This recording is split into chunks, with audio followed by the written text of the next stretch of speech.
19వ అధ్యాయం 5వ వచనంలో ఇల్లు కట్టించుకోండి అన్నాడు దేవుడు. ఎందుకు ఇల్లు కట్టించుకోండి అంటే అందులో నివసించాలి అన్నాడు దేవుడు.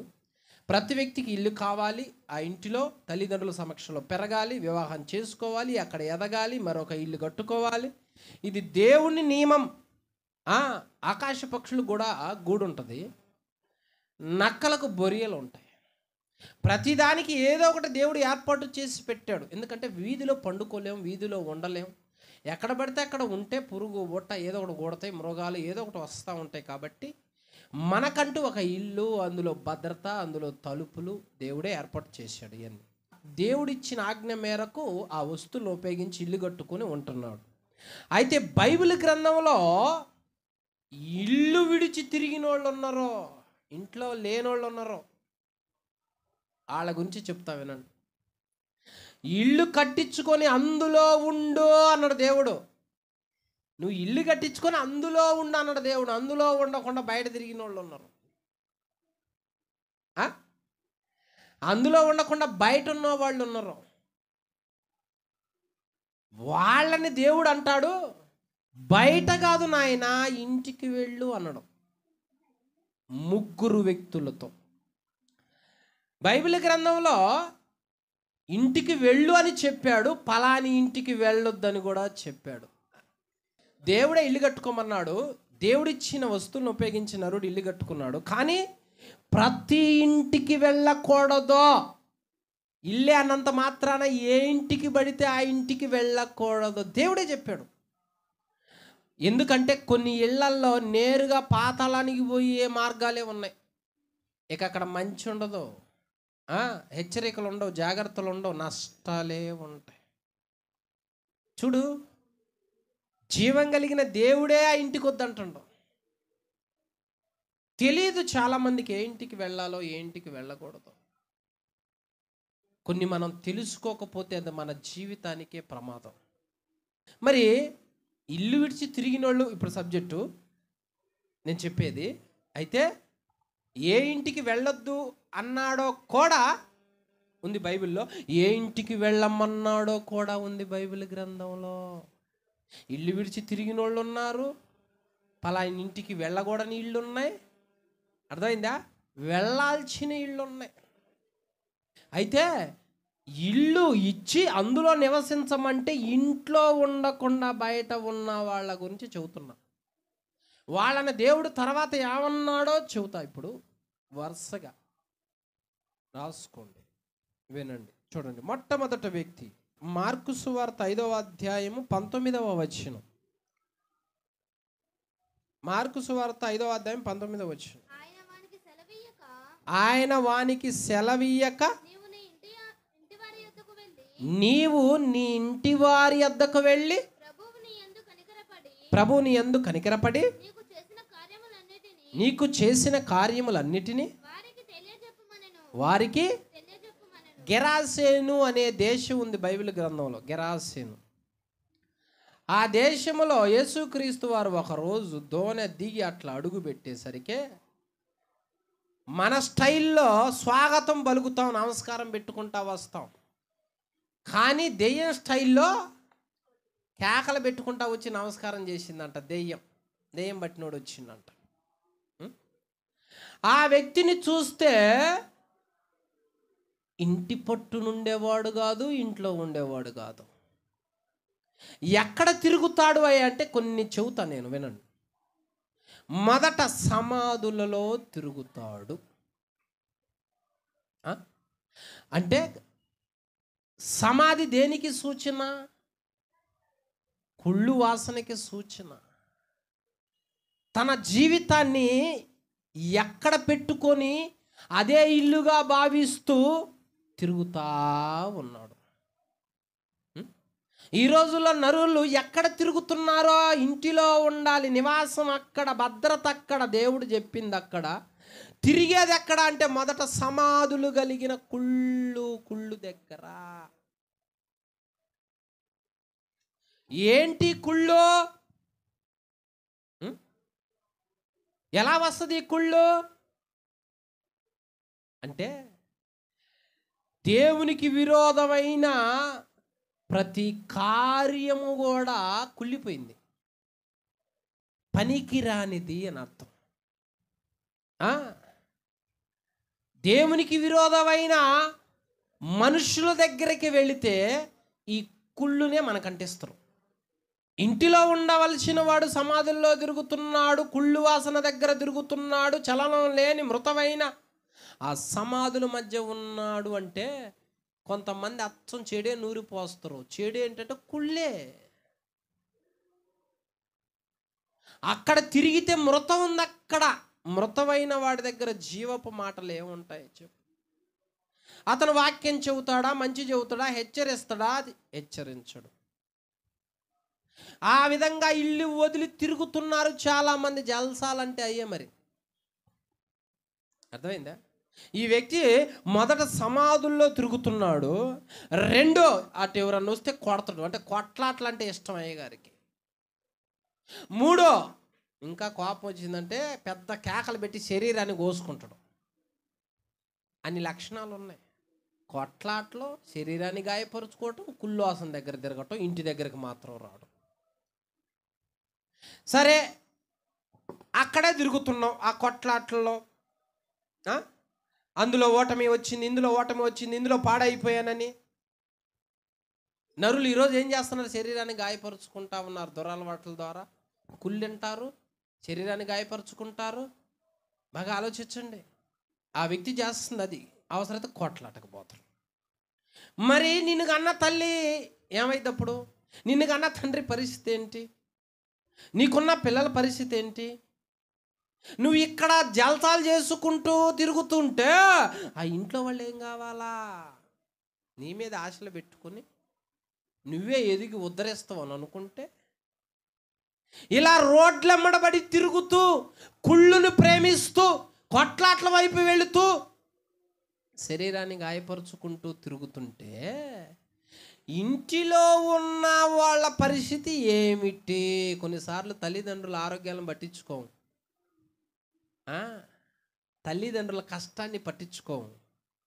అసలు వాళ్ళు ఏం చేస్తున్నారు, వాళ్ళ మానసిక పరిస్థితి ఎలా ఉందో పట్టించుకోము. మరి కొంతమంది బిడ్డలు ఉంటారు, వాళ్ళు ఏం చేస్తున్నారు, వాళ్ళ ఆలోచనలు ఎలా ఉన్నాయి, వాళ్ళకి ఏం కావాలి, వాళ్ళు ఎలా ఉంటున్నారు పట్టించుకో. రోడ్లెమ్మడి తిరగటం అయితే ఇది ఇంతే ఉంటుంది.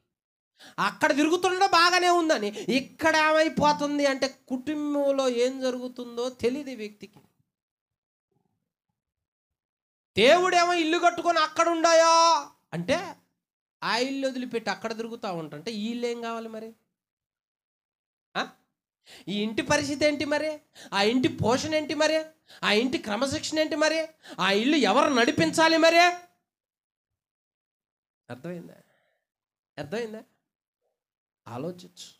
నువ్వు ఒక తండ్రి అనుకుందాం, లేదా తల్లికి కొడుకు అనుకుందాం. తల్లిదండ్రులకి కొడుకుగా నువ్వు వెళ్ళి నీ ఇష్టం వచ్చినట్టు తిరుగుతూ ఉంటే ఇంట్లో అప్పుల పరిస్థితి ఏంటి, ఆహార పదార్థాల పరిస్థితి ఏంటి, అవసరతల పరిస్థితి ఏంటి, బాధ్యతలయ్యి. నువ్వు ఒక తండ్రి అనుకుంటే ఆ పిల్లల్ని ఎలా పెంచాలి, ఆ కుటుంబంలో పరిస్థితులు ఏంది? చాలామంది ఉన్నారు ఈ రోజుల్లో అలాంటి వాళ్ళు. ఎప్పుడు బయటే ఉంటారు, ఇప్పుడు బయటే తిరుగుతూ ఉంటారు, కానీ ఇంటిని పట్టించుకోరు. లేఖనం ఏమంటుందో తెలుసా? తన ఇల్లు విడిచి తిరుగువాడు. చూడు, సామెతలు 27:8. సామెతల గ్రంథం 27వ అధ్యాయం 8వ వచనం. చూసుకో. తన ఇల్లు విడిచి తిరుగువాడు గూడు విడిచి తిరుగు పక్షితో. చూసుకో, ఇంటిలో ఉండయా అని దేవుడు చెబితే గూడు వదిలి తిరుగు పక్షి అక్కడ కాసేపు, అక్కడ కాసేపు, అక్కడే కాసిన అంటించుకొని, ఇక్కడ కాసిన అంటించుకొని, అక్కడ దొంగతనాలు చేసి, అక్కడ మాయమాటలు చెప్పి, అక్కడ మోసాలు చేసి, అవి కొట్టి ఇవి కొట్టి, అవి దూషించి, అవి శపించి, చివరికి ఎటు కాకుండా అయిపోయేటట్లు ఉంటుంది. గూడు విడిచి తిరిగితే అంతే మరి. గూడు విడవకూడదు. నీకు అక్కడ బాధ్యతలు పెట్టాడు. నువ్వు కుమారుడు అయితే కుమారుడు బాధ్యతలు పెట్టాడు, నువ్వు తండ్రి అయితే నువ్వు తల్లి అయితే తల్లిదండ్రుల బాధ్యతలు పెట్టాడు, నువ్వు అన్నవైతే నువ్వు చెల్లివైతే ఆ బాధ్యతలు పెట్టాడు. అందుకే గూడు వదిలి తిరగొద్దు. గూడు వదిలి తిరుగుతున్నావు అంటే అర్థం ఏంది? ఇంట్లో ఏం పట్టించుకో అని అర్థం. అది గుర్తు. అర్థమైందా? ఇంట్లో ఏం జరుగుతున్నా వాళ్ళు ఏడుస్తున్నారు తల్లిదండ్రులు. అమ్మా, కొంతమంది తల్లిదండ్రులు అంటారు, జ్వరం వచ్చినా పలకరైన వాళ్ళు ఉన్నారంట. ఏడుస్తున్నా ఆదరించిన వాళ్ళు ఉన్నారంట. మరి ఈ వ్యక్తి తన ఇష్టం తాను చూసుకొని తిరిగితే ఇల్లు పరిస్థితి ఏంది? అతనికి ఒక ఇల్లు ఉందిగా, కన తల్లిదండ్రులు ఉన్నారుగా, గూడు ఉందిగా, మరి వాళ్ళ పరిస్థితి ఏంటి? నువ్వు ఆలోచించావా? మాయ మాటల తల్లిదండ్రులకు చెప్పి నువ్వు బయటికి వెళితే ఇంట్లో వాళ్ళు ఏం కావాలా? ఇంట్లో వాళ్ళ పరిస్థితి ఏంటి? బిడ్డల మీద తల్లిదండ్రులు ప్రాణం పెట్టుకుంటారు. అక్కడ జరగరాని జరిగితే సెల్ఫీ వీడియో అని ట్రైన్ వస్తుంటే ఇది ఇట్ట పెడతాడు. అదేందో అదేం పిచ్చో మరి, ట్రైన్ పోతుంటే పక్కనే ఉండి తీయాలంట. ట్రైన్ తగిలి చచ్చిపోయారు చాలామంది. ఎంత ప్రేమతో పెంచుకుంటారు, ప్రాణం పెట్టుకుంటారు వాళ్ళ మీద. గూడు విడిచి తిరిగితే పరిస్థితులు చూడేమైనది. ఇప్పుడు ఈ వ్యక్తి బ్రతుకు, ఈ వ్యక్తి జీవితం అట్లా శరీరాన్ని గాయపరుచుకోవటం, కుళ్ళు దగ్గర తిరగటం. అరే వద్దురా అని కట్టేస్తే తెంచుకొని ఉరకటం. ఆలోచించావా? ఒక అబద్ధం చెబితే నా తండ్రి వణుకుతుడే, ఆరోగ్యం బాగలేదు, ముసలోడులే అని కూడా అనుకోలే యాకోబు. తల్లి చెప్పింది పోయి ఆడిండు. జాగ్రత్త. బైబిల్ గ్రంథంలో ఒక మాట ఉంటుంది, ఏంటో తెలుసా? నిందకు నా హృదయం బ్రద్దలాయన అని ఉంటుంది. నోరు ఇంతదే. కొన్ని వినరాని షాకింగ్లు వచ్చినాయి అనుకో, గుండె తట్టుకోలేదో. మరి అంతే, గుర్తుపెట్టుకో. గుండె తట్టుకోలేదు. అందుకే చెప్తున్నా, వయసు పిల్లలకి ఏమో తట్టుకునే కెపాసిటీ ఉంటుంది, మరి పెద్దోళ్ళు తట్టుకోలేరుగా. అసలు వాళ్ళ స్థితి ఆలోచించాలని చెబుతున్నా. ఈ వ్యక్తి ఏమో పోయి తిరుగుతుండు, బాగానే ఉంది. అక్కడ ఇంట్లో ఏం జరుగుతుంది? వాళ్ళు ఎంత ఏడుస్తున్నారు, కుమిలిపోతున్నారు, ఆ కుటుంబ వ్యవస్థ పరిస్థితి ఏంటి? ఇదంతా చూసిండు యేసుక్రీస్తు వారు. అక్కడ అడుగుపెట్టి ఆ వ్యక్తిని చూసేసరికి ఇదంతా కనపడుతుంది. నువ్వు వీడు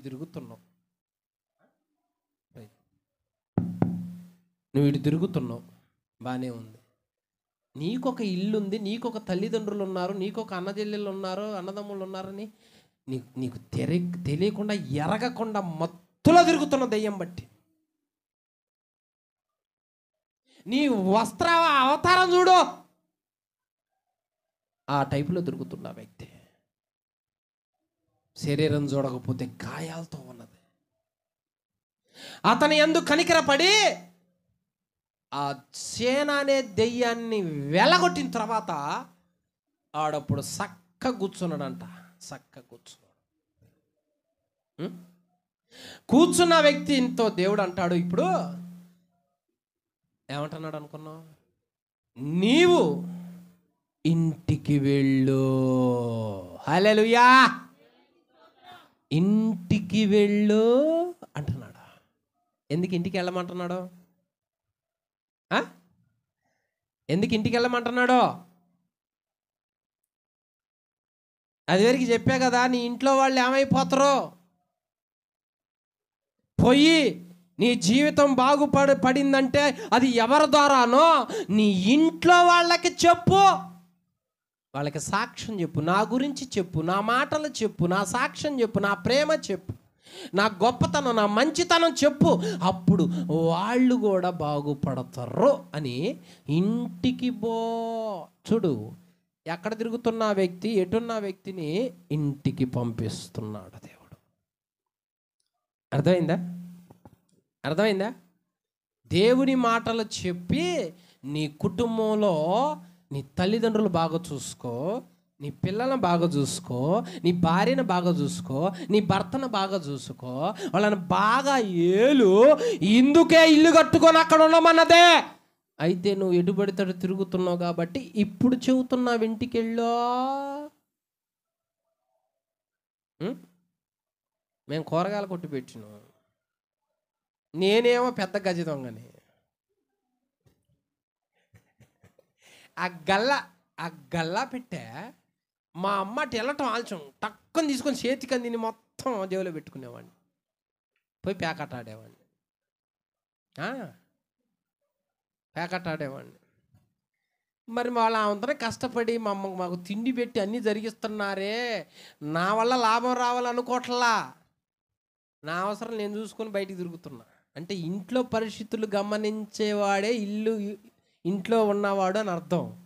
ఇంట్లో పరిస్థితులు గమనించకున్న వ్యక్తి ఏమో గూడు విడిచి తిరిగేవాడు అని అర్థం. ఇంట్లో ఎన్ని అప్పులు ఉన్నాయి, ఎంతమందికి రోగాలు ఉన్నాయి, ఎంత కష్టపడితే ఈ కుటుంబ వ్యవస్థ నడుస్తుంది, తల్లిదండ్రుల మానసిక పరిస్థితులు ఎలా ఉన్నాయి, వాళ్ళు తింటున్నారా తింటలేదా, పడుకుంటున్నారా పడుకోవట్లేదా, వాళ్ళకైనా వస్త్రాలు ఉన్నాయా, నా పిల్లలు చక్కగా చదువుతున్నారా, ఎటన్నా తిరిగి వస్తూ ఉన్నారా. ఈ ఇంట్లో ఉండటం అంటే బాగు చేసి ఇంటికి ఎందుకు వెళ్ళమన్నాడు అంటే, ఇంటిని పట్టించుకో, ఇంటి దగ్గరకు బో, నీ కర్తవ్యం నెరవేర్చు అని అర్థం. అర్థమైందా? బయట ఉన్న వ్యక్తిని ఇంటికి పొమ్మంటారు. మనం చేయాల్సింది కూడా అదే. లోకం పిలుసుద్ది, పని బాట లేని వాళ్ళు పిలుస్తారు, జల్సాలు చేసేవాళ్ళు పిలుస్తారు, ఆస్తులు ఉన్నవాళ్ళు పిలుస్తారు, సరదాగా తిరిగొస్తావురా. అందుకు దేవుడు మనల్ని పిలవలా. ఎందుకు పిలిచాడో? నీ కుటుంబాన్ని బాగుగా ఏలటానికి పిలిచాడు.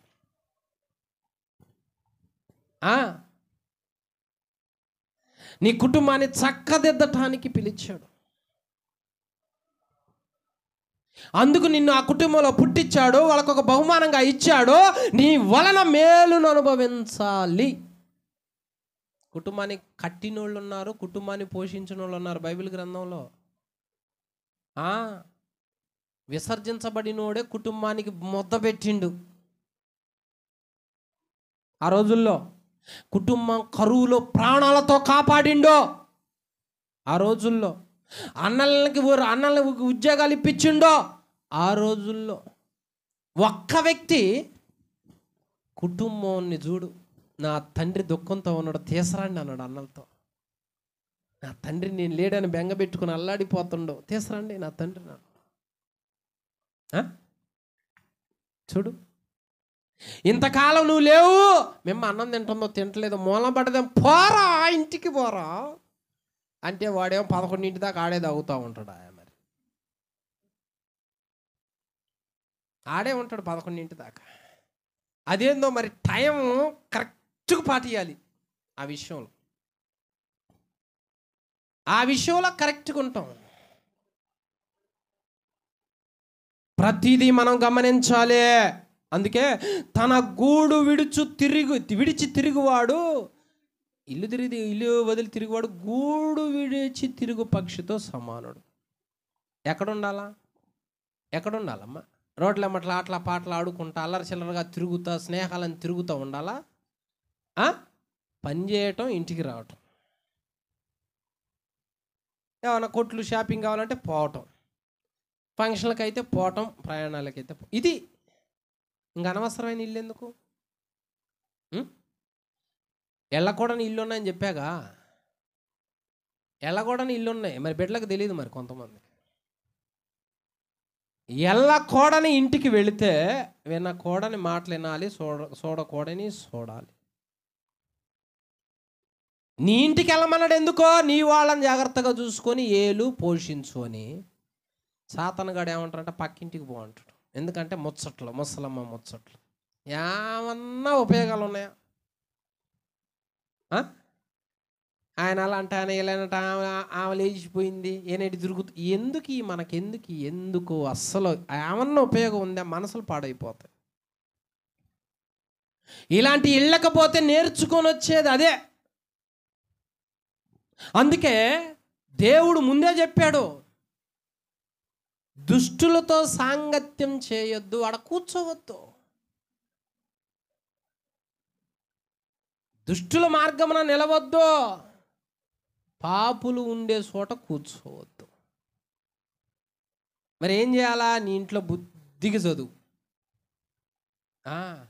నీ పిల్లలకి వాక్యం చెప్పు, కథల రూపంలో, క్షేత్రాల రూపంలో. ఈ వ్యక్తి బాగుపడ్డ వ్యక్తిని అంటాడు దేవుడు, పో ఇంటికి పోనువో అన్నాడు. అప్పుడు ఇల్లు గుర్తొచ్చి ఇక ఇంటికి పోయాడు ఆ వ్యక్తి. చూసుకో, మొదట కుళ్ళు దగ్గర, కొట్లాటల దగ్గర, తనకు తానే హాని చేసుకుంటున్న దగ్గర తిరుగుతున్న వ్యక్తిని బాగు చేసి ఇంటికి పంపించాడు. ఎందుకంటే ఆయన బాగు చేస్తాడు, నీ కర్తవ్యాన్ని నెరవేర్చు అంటాడు. ఇప్పుడు ఆలోచించు, కొడుకుగా నీ బాధ్యత నెరవేర్చావా? తల్లిగా తండ్రిగా నీ బాధ్యత నెరవేర్చావా? అన్నగా చెల్లిగా అక్కగా నీ బాధ్యతలు నెరవేర్చావా? ఆలోచించు. మరి ఎవరి బాధ్యతలు వాళ్ళకు ఉన్నాయి? ఇంట్లో ఉన్నామంటే అర్థం ఏంటంటే అన్ని బాధ్యతలు ఉన్నాయి. అందుకే ఆ వ్యక్తిని ఈ జ్ఞాపకం చేసి ఇంటికి వెళ్ళు అన్నాడు.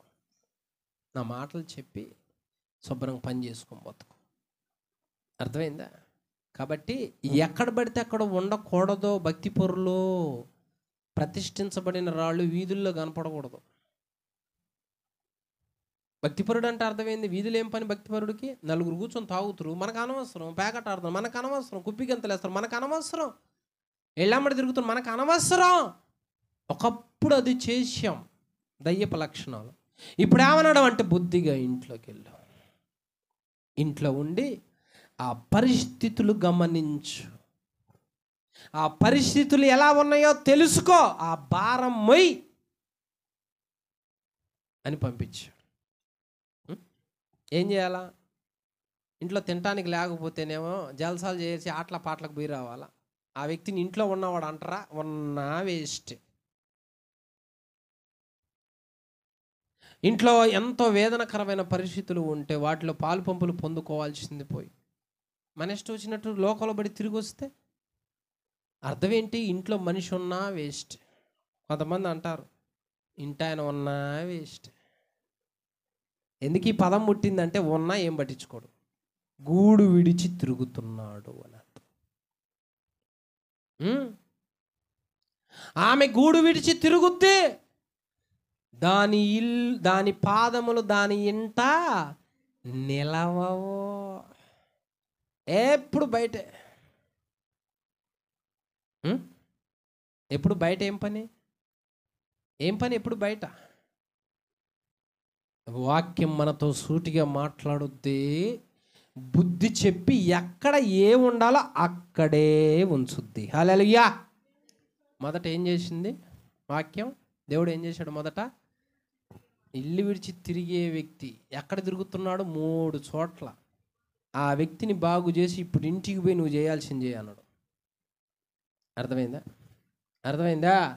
ఏడబడితే ఆడుండి అమ్మా స్పెషల్ క్లాసు అని పిచ్చి పిచ్చి డైలాగులు వాడారనుకో,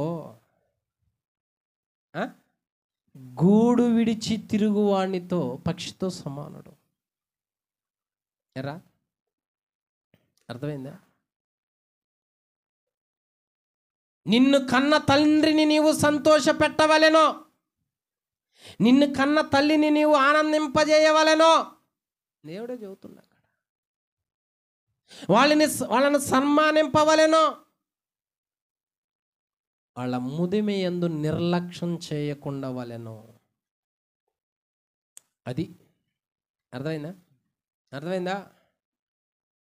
ఇంటికి పోక జల్సాలు ఆపేసి అని పంపిస్తే ఇంటికి పోయాడు ఆ వ్యక్తి. ఈ వ్యక్తి మొదటి వ్యక్తి. రెండో వ్యక్తి గురించి చెప్తాను చూడండి.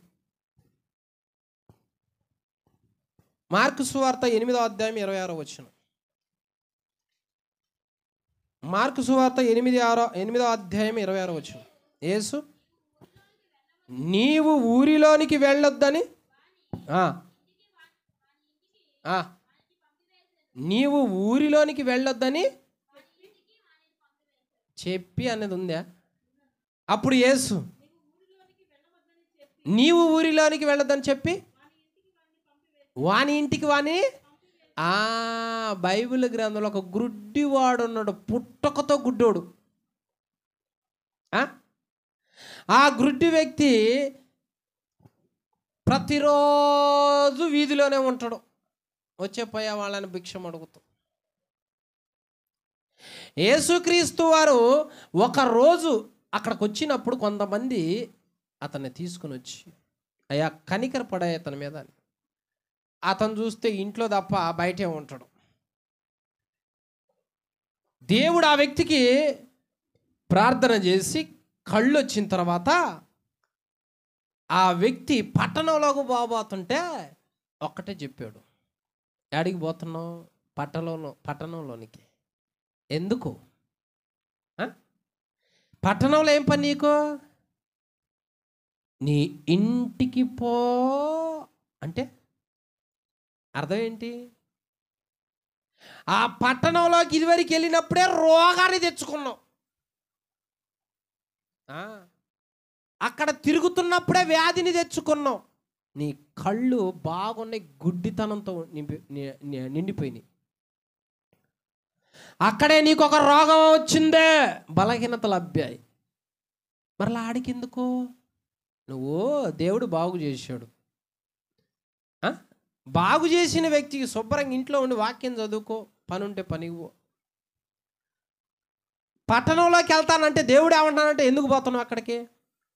ఇదివరకు వాళ్ళేగా నిన్ను పాడు చేసి రోగిష్ఠుని చేసింది, అక్కడేగా వ్యాధి వచ్చింది నీకు, అక్కడేగా రోగం అబ్బింది నీకు, అక్కడేగా తాగి ఆరోగ్యం పాడైపోయింది, కళ్ళు కూడా పాడైపోయాయి. ఆ దెబ్బ సాలదా? వ్యాధి సాలదా? బాధ సాలదా? వేదన సాలదా? మళ్ళీ ఎందుకు అక్కడికి వెళ్తావు? నువ్వు మరలా వ్యాధిని అంటుకోకుండా ఉండాలి అంటే నీ ఇంట్లో ఉంటేనే క్షేమం. మారు మనసు పొంది బాప్తిస్మం తీసుకొని దేవుని సన్నిధిలో ఎదగవలసిన బిడ్డలు రోడ్ల మీద ఎదుగుతూ ఉన్నారనుకో, ఇదివరకు వదిలిపెట్టిన రోగాలు మరలా వస్తాయి. ఇదివరకు వదిలిపెట్టిన బలహీనతలు మరలా అబ్బుతాయి. ఇదివరకు చీ అన్నవి మరలా వస్తాయి. అందుకనే ఆ పట్టణాన్ని మాను, ఆ చోటు మాను, ఆ స్నేహం మాను, ఆ తిరుగులు మాను, అటొద్దే ఆపేసాయి. నీ కర్తవ్యం పని చేసుకొని రావటం, ఇంట్లో ప్రార్థన చేసుకొని బైబిల్ చదువుకోవటం, మందిరానికి రావటం, పరిచయం చేయటం, ఇది చేసుకో. ఇంతకు మించి నువ్వు చేసావనుకో, పట్టణంలోనికి వెళ్ళావనుకో, పట్టణం అన్న తర్వాత ఒకడు ఉండడు, 100 మంది 1000 మంది ఉంటారు. వాళ్ళందరితో ఇదివరకు లింకులు పెట్టుకోబట్టే కానీ పట్టయిన వ్యాధులు మన ఇంట్లో ఉన్నప్పుడు వస్తాయా, బయటికి పోతే వస్తాయా? అవునా? వస్తాయి. మరి ఏమైంది అంటే లివర్ చెడిపోయింది. ఎందుకు చెడిపోయింది? తాగి. ఏమైంది? క్యాన్సర్. ఎందుకో? వ్యర్థమైనవి తిని. ఏమైంది? రోగాలు ఎందుకు వస్తున్నాయి? అదుపు తప్పి తిరుగుతున్నప్పుడు రోగాలు వస్తాయి. నువ్వు పట్టణంలోనికి వెళ్ళొద్దు, ఎందుకంటే అదివరకు నువ్వు గుడ్డివాడివయ్యావు, చూడలేకుండా ఉన్నావు, మంచిని చూడవు, చెడే చూస్తావు. చీకటే కనపడద్దు నీ కంటికంటే, షేడే కనపడొద్దని. అదొక రోగం. వద్దు.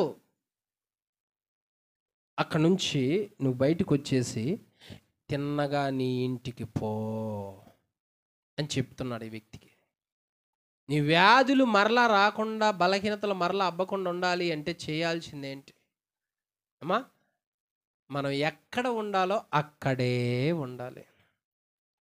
అది దేవుడు పెట్టాడు. గూడు ఒకటి పెట్టాడు, ఎవరికైనా గూడు ఉండాలి. ఆ గూటిలో ఉన్నప్పుడు దేవుని ఆజ్ఞను అతిక్రమించకుండా తిరుగుతాం కనుక మన అక్కర్లు తీర్చబడతాయి. కొన్ని సందర్భాల్లో ఎందుకు వచ్చాము ఇక్కడికి, ఏం అవసరం ఉండొచ్చావు?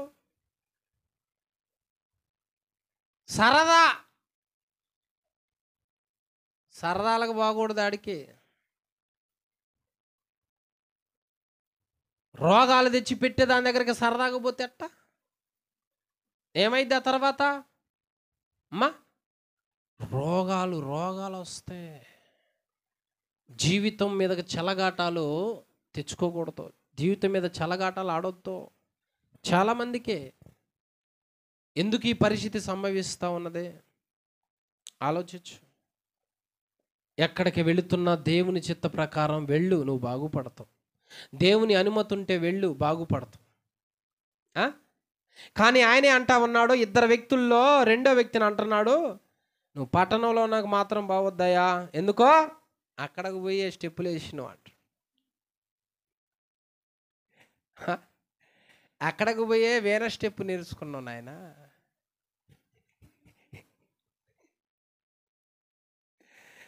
గుడ్డోడి పోయి ఆ స్టెప్పులు నేర్చుకున్నావు. మరి ఏమన్నా వచ్చింది? ఆ గుడ్డోడు అయితే వచ్చిండు ఆయన ఏమన్నా? ఆడికి పోయే ఆ నాయకుడికి జై కొట్టిను, ఆ హీరోకి జై కొట్టిను. ఎక్కడ ఇంట్లో ఉన్నాయి మొత్తం ఏమైనా?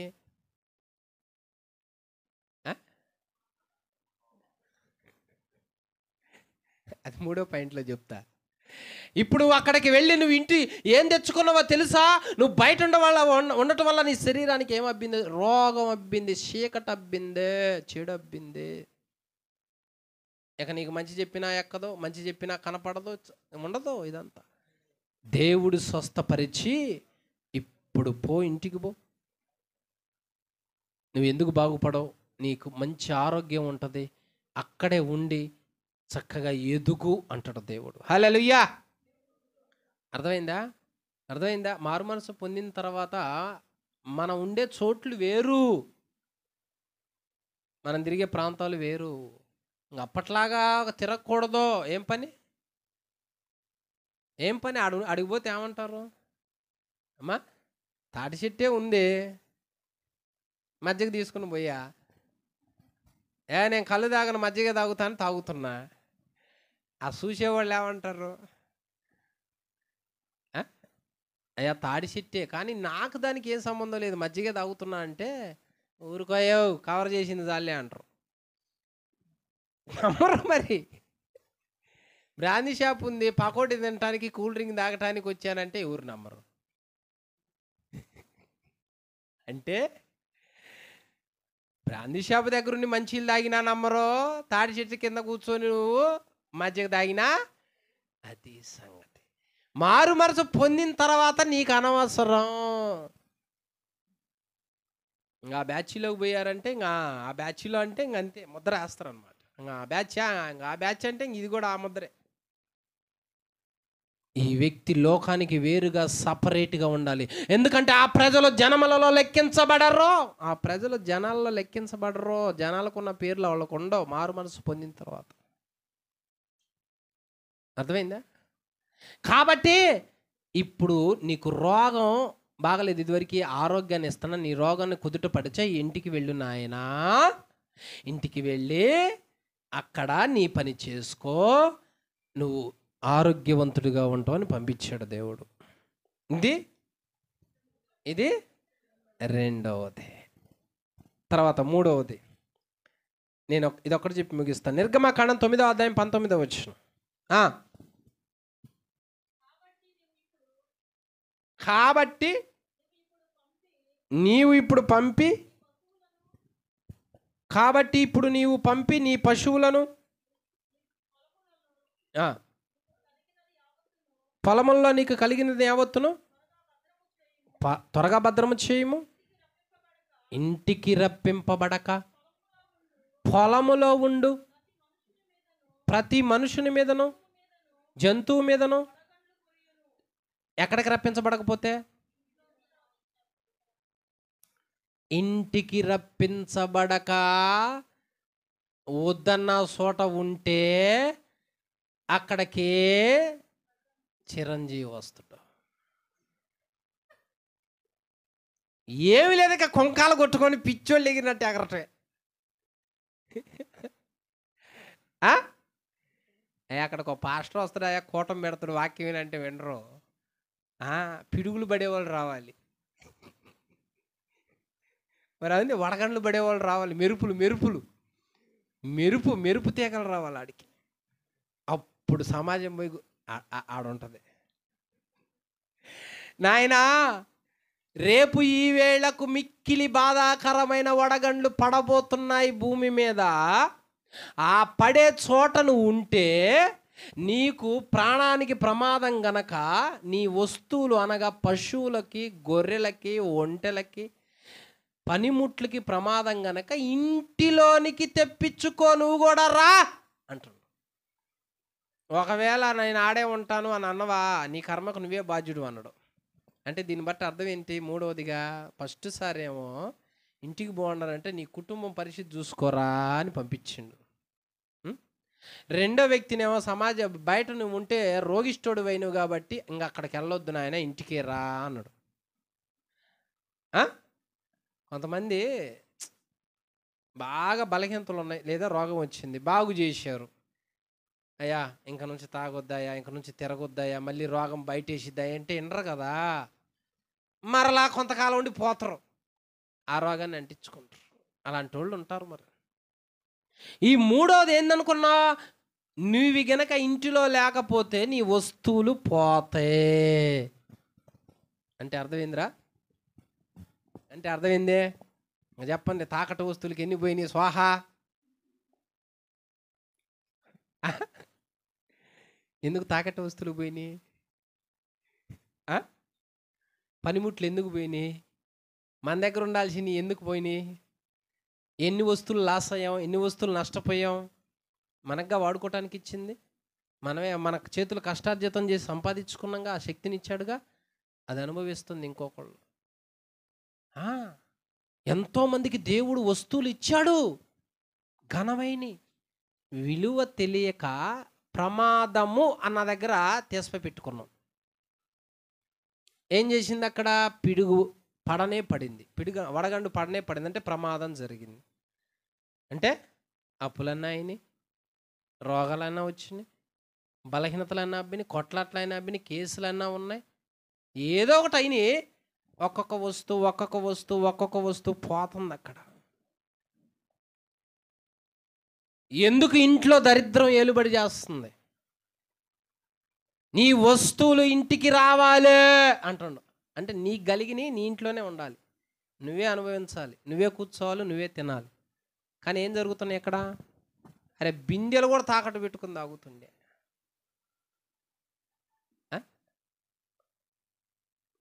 ఏంటి పరిస్థితి? ఎందుకు వస్తుంది? నరుడు ఎందుకు ఇతరులకు మనం ఆ వ్యక్తి అనుభవించాల్సిన వస్తువులు ఇతరుల వ్యక్తి చేతుల్లో పెడుతున్నాడు? అందుకు కారణం ఏంటంటే, ప్రమాదం జరుగుతుంది అని దేవుడు చెప్పినా వినకపోవటమే. దేవుడు చెప్పినా అక్కడే ఉండటమే. అరే ఈ చోటు నాశనం చేయటానికి వచ్చినాము, సొదొమ గొమొర్రా మనుషుల్లారా బయటికి రండి అని చెబితే ఒక్కడంటలాడ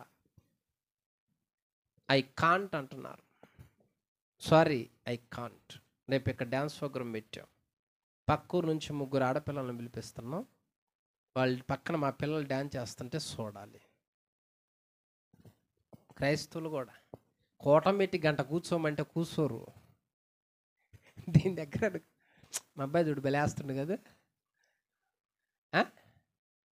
ఏం పిచ్చి ఆలోచనలు ఇవన్నీ. మరి అలాంటి దగ్గర ఏం పడాలా? వడగండు పడుద్దే. దేవునికి అయిష్టమైన కార్యములు జరిగితే దేవుడు ఊరుకుంటాడు? వడగండ్లు పడతాయి ఎక్కడా అంటే అర్థం ఏంటి? వ్యర్థమైన దానికోసం నీ డబ్బులు ఖర్చు పెడుతున్నావు అని అర్థం. వడగండు పడింది అంటే అర్థం ఏంది? వడగండు పడింది అంటే ప్రమాదం కదా. 100 రూపాయలు ఇచ్చాడు నాకు, నేను తినాలి కడుపుకి, కానీ నేనేం చేస్తున్నా? వ్యర్థమైన వాటికి ఇస్తున్నానంటే అర్థం ఏంటి? నా వస్తువుని పోగొట్టుకుంటున్నా, అనవసరమైన దగ్గర ఉండి అని అర్థం. ఇంక ఈ చొప్పును చూసుకుంటే ఎన్ని డబ్బులు మిగిలే ఆలోచించండి, ఎన్ని వస్తువులు మిగిలే ఆలోచించండి, ఎన్ని వస్తువులు మన ఇంట్లో ఉండాలో ఆలోచించండి. అది వరకు ఎవరు చెప్పినా వినక అన్నీ పోగొట్టుకున్నామేమో. కానీ ఇప్పుడైనా దేవుడు ఏమంటున్నా అంటే, నాయన పిడుగు వడగండ్లు అక్కడ ప్రమాదం. వద్దు. నీ వస్తువులను తెచ్చుకో అన్నప్పుడు ఆ చెడిపోయిన వాటికి ఖర్చు పెట్టే డబ్బులు మిగులుతాయి. నువ్వు ఖర్చు పెట్టే ప్రతి రూపాయి కూడా నీ నీ కడుపుకు తినటానికో నీ పిల్లలకో అవసరాలకే ఉపయోగించు. ఇంత పెద్ద మచ్చ పొడిపించుకుంటుండ్రు టాటూ అంట. దేనికి అది? అసలు దేనికన్నా ఉపయోగం ఉంది చెప్పు? దేవుడు ధనం ఇస్తే ఆ ధనం ఏం చేస్తా ఉన్నారు? నష్టం కలిగించే వాటికి ఖర్చు పెడుతున్నారంటే పిడుగు పడదు అక్కడ, వడగండు పడదు అక్కడ. అర్థమైందా? దేనికి ఖర్చు పెట్టాలి? ఎందుకు ఇస్తున్నాడు? ఒక వ్యక్తిని కొట్టడానికి ఇస్తే, ఒక వ్యక్తిని చంపటానికి ఇస్తే, ఇద్దరి మధ్య సాడీలు చెప్పనిస్తే, అబద్ధ సాక్ష్యం చెప్పనిస్తే, వస్తువును దేనికి ఇస్తున్నావో చూసుకో. ఇప్పుడు బాగానే ఉన్నా తర్వాత ఆ దెబ్బ తగలకుండా ఉండదు. ఫరోకి చెబుతున్నాడు, ఫరో ప్రజలకు చెబుతున్నాడు, రేపు ఈ వేళకి ఇది జరుగుద్ది, నష్టపోకుండా ఉండాలనే చెబుతున్నాను ఆయన అని చెబుతాడు. చెప్పి ఇదిగో నీ ఇష్టం వచ్చింది చెయ్యి, నేనైతే ఇది చెప్పే అన్నాడు. దేవుని మాటకు భయపడిన ఫరో సేవకులేమో కొంతమంది ఇళ్లలోకి రప్పించుకున్నారు, వస్తువులు పోతాయని. భయపడిన వ్యక్తి మాత్రం బయటే ఉంచేశాడంట. తర్వాత ఏం నష్టం జరిగింది అనుకున్నావు? భయంకరమైన వడగండ్లు పడ్డాయి. ఎంత నష్టం జరిగిందో తెలుసా ఆ రోజుల్లో? ఎన్ని వస్తువులు, ఎన్ని పశువులు, ఎన్ని పనిముట్లు పాడైపోయినాయో తెలుసా? పోతాయి, మరి పోతాయి. అర్థమైందా? చిన్నామకు అలవాటు పడ్డాం అనుకో, చిన్నామ ఫస్ట్ చెప్పులే లాగుద్ది, తర్వాత వాచి లాగుద్ది, తర్వాత జేబులో డబ్బులు లాగుద్ది. వ్యర్థమైన వాటికి ఖర్చు పెడితే అక్కడ ఏం జరుగుతుందంటే ఆ సమయానికి ఇదిగో అక్కడ వడగండ్లు కురవబోతున్నాయి, వద్దని చెప్పినా వినలేదు గనక అక్కడ నష్టం జరిగింది. అర్థమైందా? కాబట్టి ప్రతి విషయంలో వివేకం కలిగి ఉండో. అన్నా, నేను తాగే డబ్బులు కింద కూడబెడితే ఈసారి ఈ పాటికి 2 డాబాలు కట్టేవాడిని అన్న అంటాడు కొంతమంది. నాయన నీకు ఇప్పుడు అర్థమైందా? మరి అప్పుడే అర్థం చేసుకుంటే నీ పిల్లలు పందుల గుడిసెలో ఉండేవాళ్ళు కాదుగా. ముందు వెనక ఆలోచించకుండా చేయకూడదు. అందుకనే నాయన నీకు ఈ వస్తువులు ఇచ్చింది నేనే, అక్కడ పలానా చోట ప్రమాదం జరగబోతుంది, నీ వస్తువు అక్కడ ఉండొద్దు, తెచ్చుకో, ఇంటికి తెచ్చుకో, అక్కడ ఉండొద్దు నువ్వు అన్నప్పుడు మాట వినాలి. భయంతో వచ్చిన వాళ్ళు బాగుపడ్డరు, భయంతో రాని వ్యక్తులు సొమ్ముపోయినాయి.